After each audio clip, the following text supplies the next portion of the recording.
வாழ்க வையகம், வாழ்க வளமுடன். பேரின்ப இன்பபூற்றாய் நிறைந்த இறைவா, இன்பபூற்றாய் நிறைந்த இறைவா, அன்பு ஊற்றாய் தொடங்கி அனைத்துயிர்க்குள்ளறிவாய், இன்பபூற்றாய் நிறைந்த இறைவா,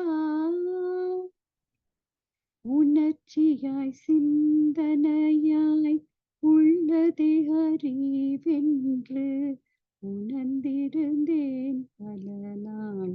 மேலும் உண்மை விளங்க உணர்ச்சியாய் சிந்தனையாய் உள்ளதை அறிவென்று உணர்ந்திருந்தேன் பல நாள். மேலும் உண்மை விளங்க உணர்ச்சிக்கு முன்னம் விண்ணில் ஒழுங்காற்றலாய் விளங்கும், உணர்ச்சிக்கு முன்னம் விண்ணில் ஒழுங்காற்றலாய் விளங்கும் உனது திரு நிலையும் அறிவே என உணர்ந்தேன், இன்பபூற்றாய் நிறைந்த இறைவா. ஆதிநிலை வெளியில் அறிவும் விரைவுமாக அடங்கியுள்ள தன்மையே அணு முதல் அனைத்துக்குள்ளும் நீதி ஒழுங்கமைப்பாய் நேர்முக காட்சிகளாய், நீதி ஒழுங்கமைப்பாய் நேர்முக காட்சிகளாய் நிறைந்த திருவருளை நினைக்க நினைக்க என்னுள் இன்பபூற்றாய் நிறைந்த இறைவா. பரமானு முதலாய் பார்வின் மீன் அனைத்தும் பம்பரம் போல் சுழன்று இதந்துருந்துண்ணில் ஆடும் தரம் அறிவே உணர்ந்திட்டே, தரம் அறிவே உணர்ந்திட்டே தற்பரனாக உன்னை என்னுள் உணர பெற்றே, இன்பபூற்றாய் நிறைந்த இறைவா.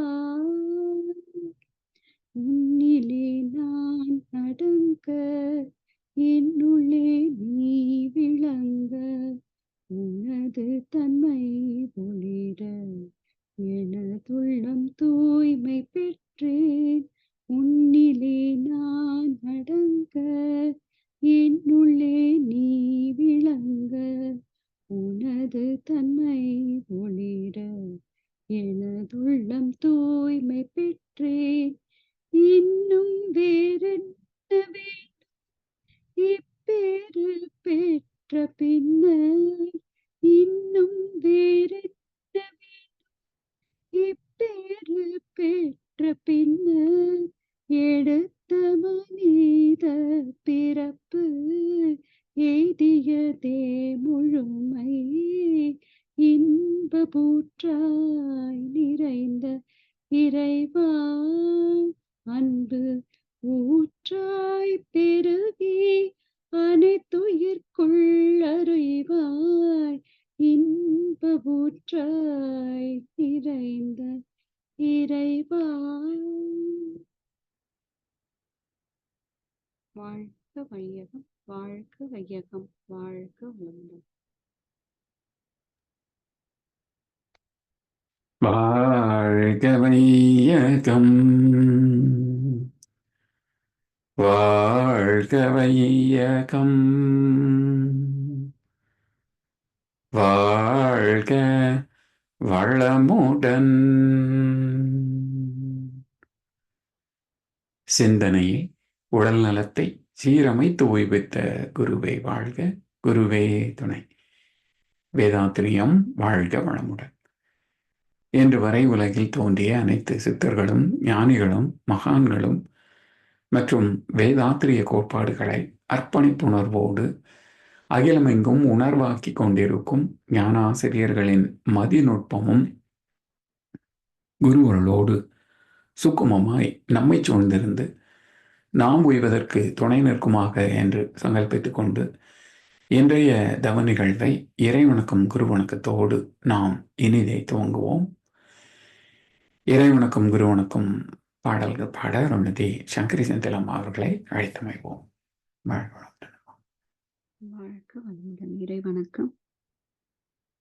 ஆதி எனும் பரம்பொருள் மெய் எழுச்சி பெற்று, ஆதி எனும் பரம்பொருள் மெய் எழுச்சி பெற்று, அணுவென்ற உயிராகி அணுக்கள் கூடி மோதி இணைந்து இயங்குகின்ற நிலைமைக்கேற்ப மூலகங்கள் பலவாகி அவை இணைந்து வேதித்த அண்ட ஒடிகளாய் மற்றும் பிற பிறப்பிடை உணர்தல் இயக்கமாகி நீதி நெறி பூர்ணர் மாந்தராகி வாழும் நிலையுணர்ந்து தொண்டாற்றி இன்பம் காண்போம்.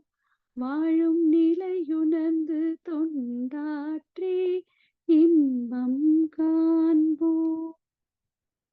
குரு வணக்கம். அண்டமதில் உருவெடுத்து அறிவை பெற்று அப்பறிவு ஒன்று முதல் ஆறதாகி, அப்பறிவு ஒன்று முதல் ஆறதாகி கொண்ட மேலாம் இப்புருவில் குறிப்பில்லாமல் கோடான கோடி எண்ணிய கண்ட பலன் இணையறிய நினைந்தேன் அப்போ கருத்துணர்த்தி கனல் மூட்டி கருவாம் ஞான, கருத்துணர்த்தி கனல் மூட்டி கருவாம் ஞான குண்டலினி எனும் என் மெய் உணர்வு எழுப்பி குறித்து என்னை அறிவித்த குருவே அன்பே, குறித்து என்னை அறிவித்த குருவே அன்பே, குருவே அன்பே, குருவே அன்பே.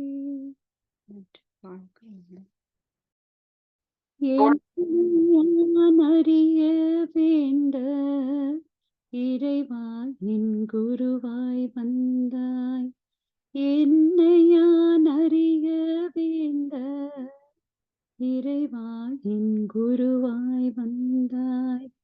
சென்னியில் சிந்தை வைத்து சீர்த்தவம் முறையாய் செய்தேன், சென்னியில் சிந்தை வைத்து சீர்த்தவம் முறையாய் செய்தேன்.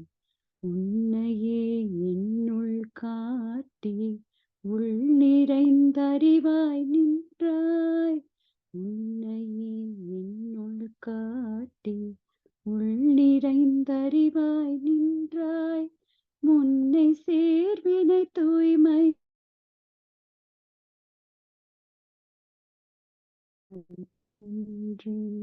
முன்னை சேர்வினை தூய்மைக்கே முயன்று அறநெறி வாழ்கின்றே. என்னை யான் அறிய வேண்ட இறைவா என் குருவாய் வந்தாய், என்னை யான் அறிய வேண்ட இறைவா என் குருவாய் வந்தாய். நன்றி. வாழ்க வளமுடன்.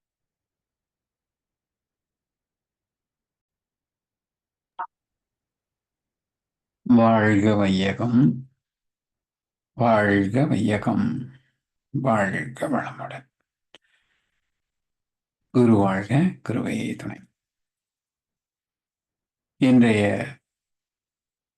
9 மைய தவத்தினை மிகச் சிறப்பாக வழி நடத்தி அனுபவமாக்கி தந்த ஞான ஆசிரியர் அருள்நிதி சிவசங்கரி சிவபாலா அம்மா அவர்களும் அவரது அன்பு குடும்பத்தினரும் அருட்பேர் ஆற்றல் கருணையினால் உடல் நலம், நீள ஆயுள், நிறை செல்வம், உயர் புகழ், மெய்ஞானம் ஓங்கி வாழ்க வளமுடன், வாழ்க வளமுடன், வாழ்க வளமுடன்.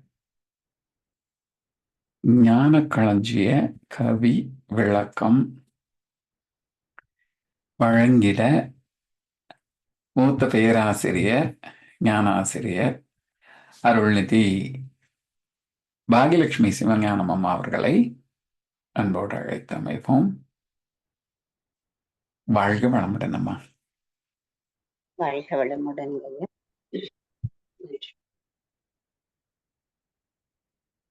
வாழ்க வையகம், வாழ்க வையகம், வாழ்க வளமுடன். குரு புகழ் வாழ்க, குருவே துணை. சிந்தனையை உடல் நலத்தை சீரமைத்து உய்வித்த குருவே அன்பே வாழ்க வளமுடன். வாழ்க வேதாத்திரியம். இணைந்துள்ள சான்றோர் பெருமக்கள் அனைவருக்கும் வணக்கங்களும் வாழ்த்துக்களும். வாழ்க வளமுடன். ஞான களஞ்சியம்.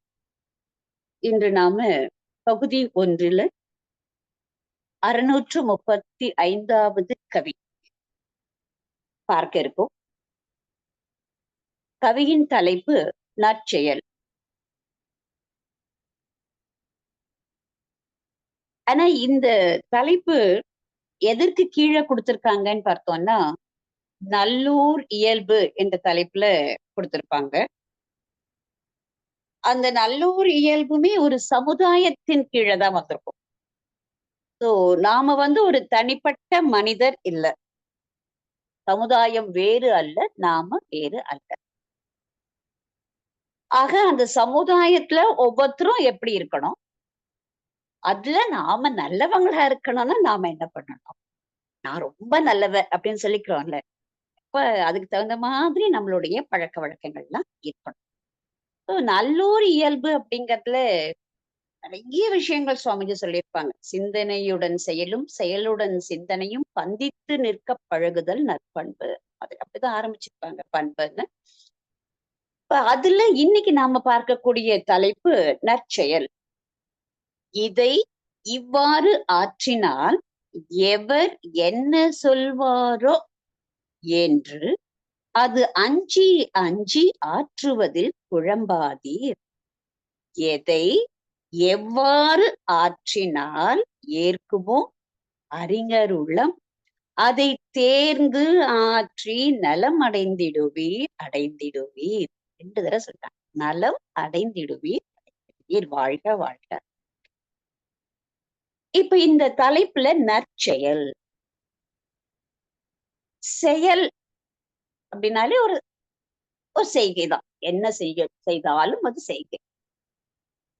இதுல இணை எழுத்து அந்த வார்த்தை நற் அப்படின்னு போட்டாங்க. இப்ப தற்செயல் அப்படிங்கிற மாதிரி இங்க நற்செயல். தற்செயலுக்கே சுவாமிஜி சொல்லியிருப்பாங்க, அது இறையாற்றலினுடையது.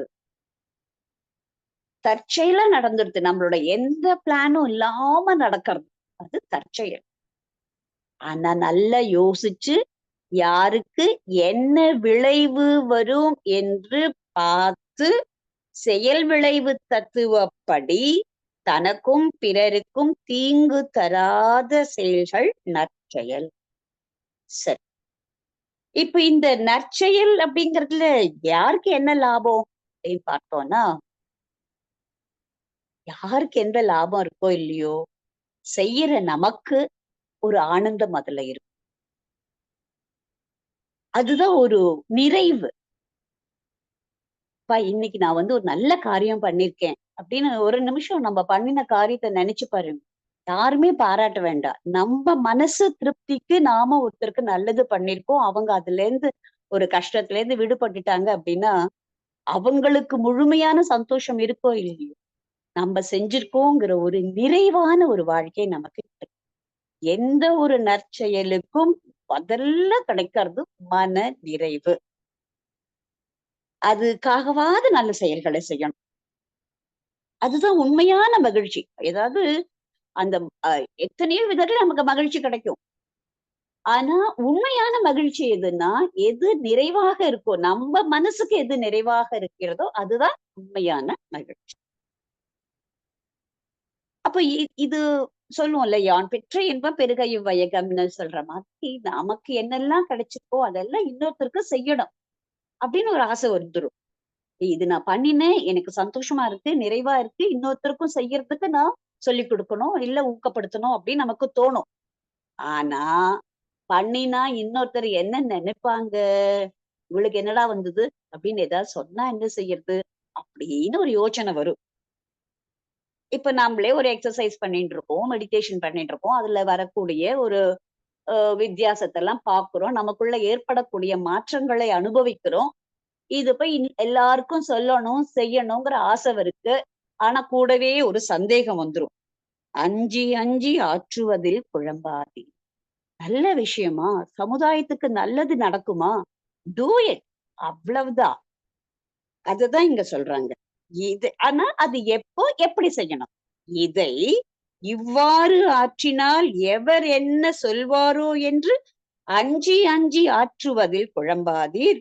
எதை எவ்வாறு ஆற்றினால் ஏற்குமோ அறிஞருளம். இதுல இன்னொரு விஷயம் பாருங்க, சுவாமிஜி எல்லாருடைய உள்ளமும் ஏற்குமான்னு சொல்லவே இல்லை. எல்லாரையும் எல்லா நேரத்திலையும் நாம என்ன சொல்றது, நல்ல பிள்ளையா நடந்துக்க முடியாது. ஒருத்தருக்கு நல்ல பிள்ளையா இருந்தா இன்னொருத்தர் கெட்ட பிள்ளையாயிடும். ஆனா அறிஞர்களுடைய உள்ளம் எப்படி இருக்கும்னா, எது உண்மையிலேயே நன்மை தரக்கூடிய செயல்களோ அதை ஏற்றுக்கொள்ளும். இப்ப சுவாமிஜி உலக சமுதாய சேவா சங்கம் ஆரம்பிக்கும் பொழுது யாரு என்ன சொல்லுவாங்களோன்னு யோசிச்சிருந்தாங்கன்னா நமக்கு இதெல்லாம் கிடைச்சிருக்குமா? ஆனா எத்தனை பேர் தடை சொல்லியிருப்பாங்க, எத்தனை பேர் தடை சொன்னது மட்டும் இல்ல, தடுத்தாங்க. அவங்க போட்டிருந்த அந்த குடிசையெல்லாம் பிச்சு எரிஞ்சாங்க, போர்டெல்லாம் தூக்கி குப்பை தொட்டில போட்டாங்க.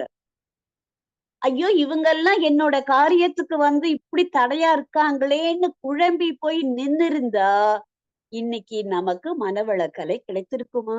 உலக சமுதாய சேவா சங்கம் இன்னைக்கு உலகம் முழுவதும் பரவி இருக்கே, நடந்திருக்குமா?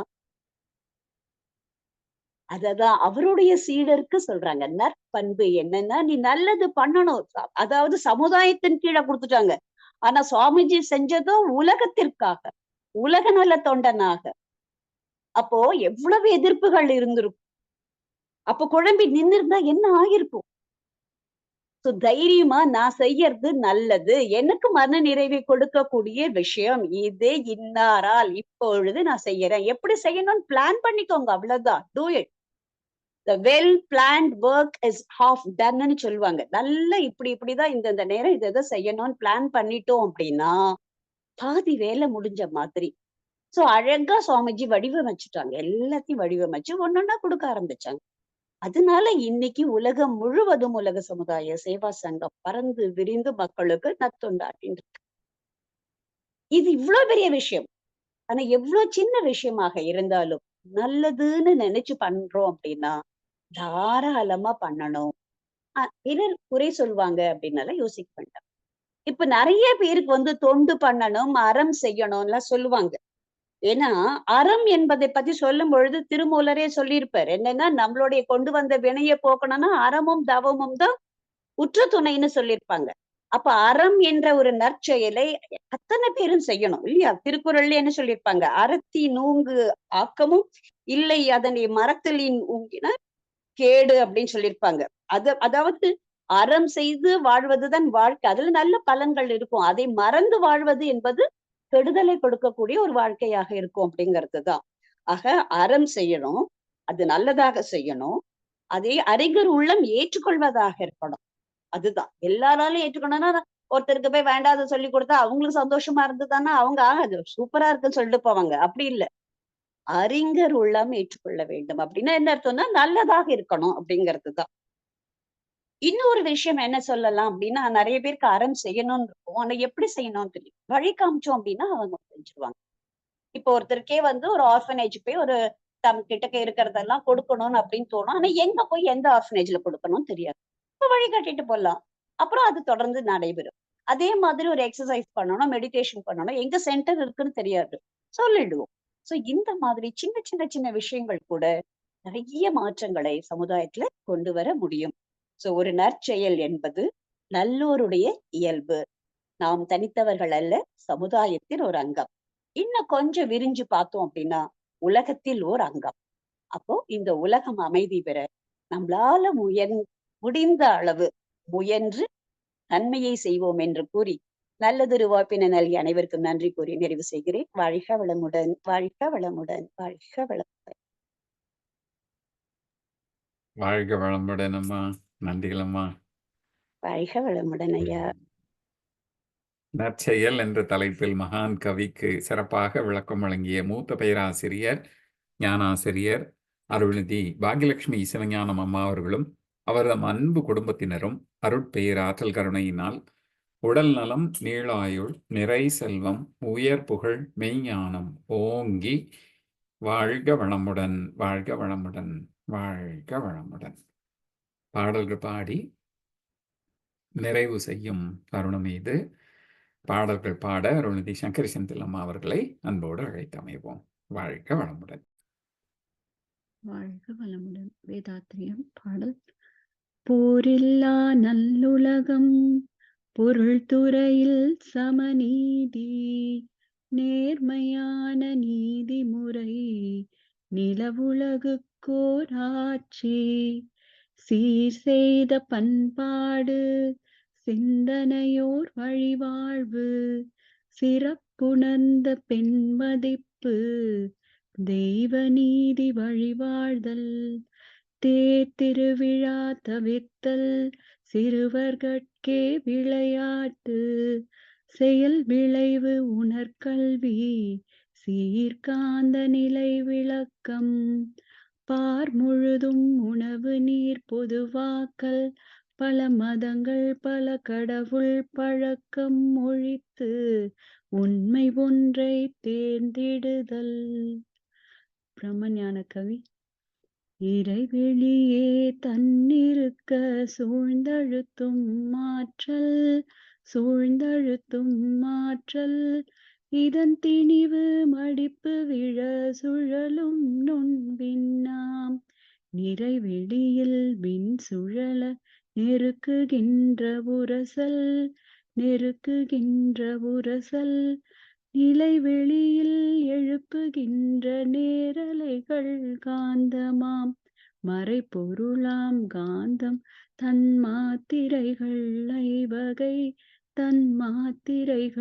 ஐவகை, மலைக்காதீர் விண்கூட்டம் மாபூதம் ஐந்துமாம், முறையாய் அக்காந்த அலை மனமாம் உயிர்வுடல்களில் மதிவுயர்ந்தி உண்மை பெற மா பிரம்ம ஞானமாம், மதிவுயர்ந்தி உண்மை பெற மா பிரம்ம ஞானமாம். உலக நல வாழ்த்து. உலகமெல்லாம் பருவமழை ஒத்தபடி பெய்யட்டும், உழவரெல்லாம் தானியத்தை உவப்புடனே பெருக்கட்டும், பல தொழில்கள் புரிகின்ற பாட்டாளி உயரட்டும், பகுத்துணர்வில் தொகுத்துணர்வு பண்பாட்டை உயர்த்தட்டும், கலகங்கள் போட்டி பகை கடந்து ஆட்சி நடக்கட்டும், கல்லாமை கடன் வறுமை களங்கங்கள் மறையட்டும், நலவாழ்வை அளிக்கும் மெய்ஞான ஒளி வீசட்டும், நம் கடமை அறவாழ்வின் நாட்டத்தே சிறக்கட்டும். நம் கடமை அறவாழ்வின் நாட்டத்தே சிறக்கட்டும். வாழ்க வையகம், வாழ்க வையகம், வாழ்க வளமுடன், வாழ்க வளமுடன். நன்றி. வாழ்க வளமுடன். வாழ்க வளமுடன். இன்றைய தவத்தில் கலந்து கொண்ட நண்பர்கள், தவத்தை வழிநடத்தியோர், சிந்தனை வழங்கியோர், பாடல்கள் பாடியோர் அனைவரும் வாழ்க வளமுடன். அவர்களின் அன்பு குடும்பம், அவர்களின் உடல் நலம், மனவளம், பொருள் வளம், அருள் தொண்டு, ஆன்மீக தொண்டு வாழ்க வளமுடன், வாழ்க வளமுடன், வாழ்க வளமுடன். இத்துடன் இன்றைய காலை தவம் மகிழ்வோடும் நிகழ்வோடும் இனிதே நிறைவு பெறுகின்றது. இறையருளும் குரு அருளும் நம் அனைவரையும் எப்பொழுதும் சூழ்ந்திருந்து நம்மை இந்த இறைநிலை உணர் பயணத்திலே சிறந்த முறையிலே வழிநடத்தட்டும் என அனைவரையும் வாழ்த்தி வணங்கி நன்றி கூறி அமைகிறோம். வாழ்க வையகம், வாழ்க வையகம், வாழ்க வளமுடன்.